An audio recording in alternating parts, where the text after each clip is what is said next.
ಇಲ್ಲ, ಪ್ರತಿಭಟನೆ ಮಾಡೋದು ಅವರ ಹಕ್ಕು.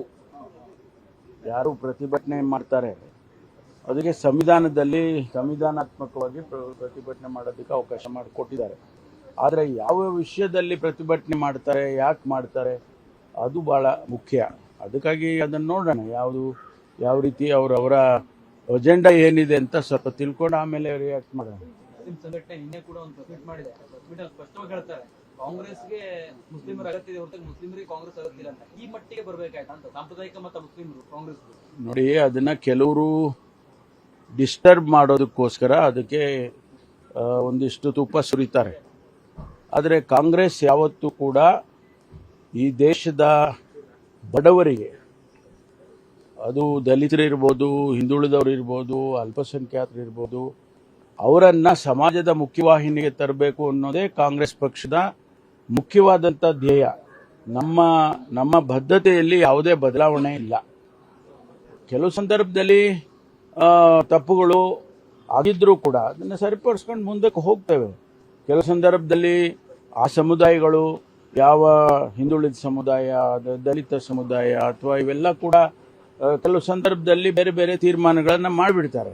ಆ ಸಂದರ್ಭದಲ್ಲಿ ನಾವು ಕೂಡ ಅವ್ರ ಹತ್ರ ಹೋಗಿ ತಪ್ಪು ಆಗಿದೆ, ಸರಿಪಡಿಸೋಣ ಬನ್ನಿ ಅಂಥೇಳಿ ನಾವೆಲ್ಲ ಮಾತಾಡ್ತೇವೆ. ಈ ಸಂದರ್ಭದಲ್ಲಿ ಒಂದು ಅಸೆಂಬ್ಲಿ ಟಿಕೆಟಿಗೋಸ್ಕರ ಇಷ್ಟೊಂದು ದೊಡ್ಡ ತೀರ್ಮಾನವನ್ನು ಅವರು ಮಾಡಬಾರ್ದು, ನಾವು ಮಾಡಬಾರ್ದು. ಅದಕ್ಕೆ ನಾವು ಅವರ ಜೊತೆ ಮಾತಾಡ್ತೇವೆ. ಅಧ್ಯಕ್ಷರು ಆಗಲಿ, ಮುಖ್ಯಮಂತ್ರಿಗಳಾಗಲಿ, ನಾವುಗಳೆಲ್ಲ ಅವರನ್ನ ಮಾತಾಡಿ ಸರಿಪಡಿಸ್ಕೊಳ್ತೀವಿ. ಅದರಲ್ಲೇನು ತೊಂದರೆ ಆಗೋದಿಲ್ಲ.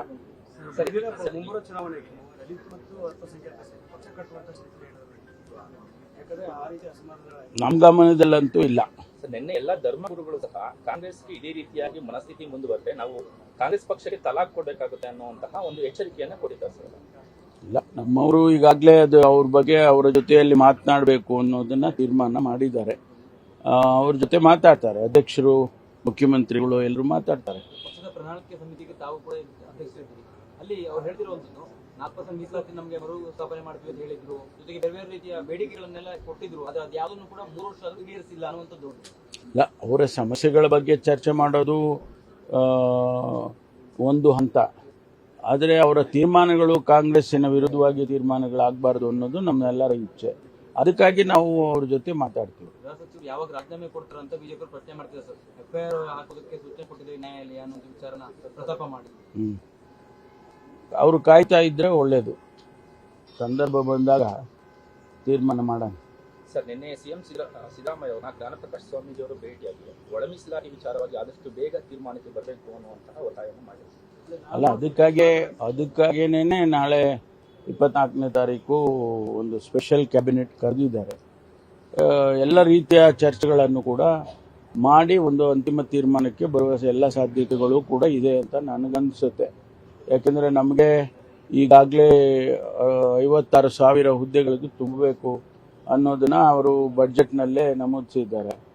ಅದನ್ನು ಒಂದು ಕಡೆ ಮಾಡಲೇಬೇಕಾದಂಥ ಅನಿವಾರ್ಯತೆ ಇದೆ. ಆದಷ್ಟು ಬೇಗ ಈ ರಾಜ್ಯದ ಯುವಕರು ಅಪೇಕ್ಷೆ ಏನಿದೆ ಅಂತ ಹೇಳಿದರೆ ಅವರಿಗೆ ಸರ್ಕಾರದ ನೌಕರಿ ಸಿಗಬೇಕಲ್ಲ, ಆದಷ್ಟು ಬೇಗ ಮಾಡಿದರೆ ಒಳ್ಳೆಯದು ಅಂತೇಳಿ ಅವರ ಅಪೇಕ್ಷೆ ಇದೆ. ನಾವು ಕೂಡ ಅದೇ ದಾರಿಯಲ್ಲಿ ತೀರ್ಮಾನ ಬೇಗ ಆದರೆ ಎಲ್ಲ ನೋಟಿಫಿಕೇಶನ್ಸ್ ಮಾಡಿ ಬೇಗ ಎಲ್ಲ ಇಲಾಖೆಗಳಲ್ಲೂ ರೆಕ್ರೂಟ್ಮೆಂಟ್ ಮಾಡೋದಕ್ಕೆ ಕ್ರಮ ತಗೊಳ್ತೀವಿ. ತಿರಸ್ಕಾರ ಮಾಡಬೇಕು ಅನ್ನೋ ಒತ್ತಾಯ ಬರ್ತಾ ಇದೆ. ಯಾಕಂದರೆ ಉಪಜಾತಿಗಳಲ್ಲಿ 2 ಕಡೆ ಜಾತಿಗಳನ್ನು ನಿರ್ದೇಶಿಸಲಾಗಿದೆ. ಒಂದು ಕಡೆ 17% ಮೀಸಲಾತಿಯನ್ನು ವಿಚಾರ ಮಾಡಿರುವಂಥ ವರದಿ ಸುಪ್ರೀಂ ಕೋರ್ಟ್ ಇವಾಗ 15%, 57% ನೀಡಬಾರ್ದು. ಇಲ್ಲ, ಅದೆಲ್ಲವನ್ನು ಕೂಡ ಭಾಳ ಜನ ಪರ ವಿರುದ್ಧ ಎಕ್ಸ್ಪ್ರೆಸ್ ಮಾಡಿದ್ದಾರೆ. ಭಾಳ ಸಂಘಟನೆಗಳು ಮಾಡಿದ್ದಾವೆ, ಆಮೇಲೆ ಧರ್ಮಗುರುಗಳು ಕೂಡ ಮಾಡಿದ್ದಾರೆ. ಇದನ್ನೆಲ್ಲ ಚರ್ಚೆ ಮಾಡ್ತೇವೆ 24 ನಾಳೆ ಕ್ಯಾಬಿನೆಟ್, ಸ್ಪೆಷಲ್ ಕ್ಯಾಬಿನೆಟಲ್ಲಿ ಆಗಬೇಕು ಅಂತೇಳಿ ನಾನು ಆಶಾವಾದಿಯಾಗಿದ್ದೇನೆ.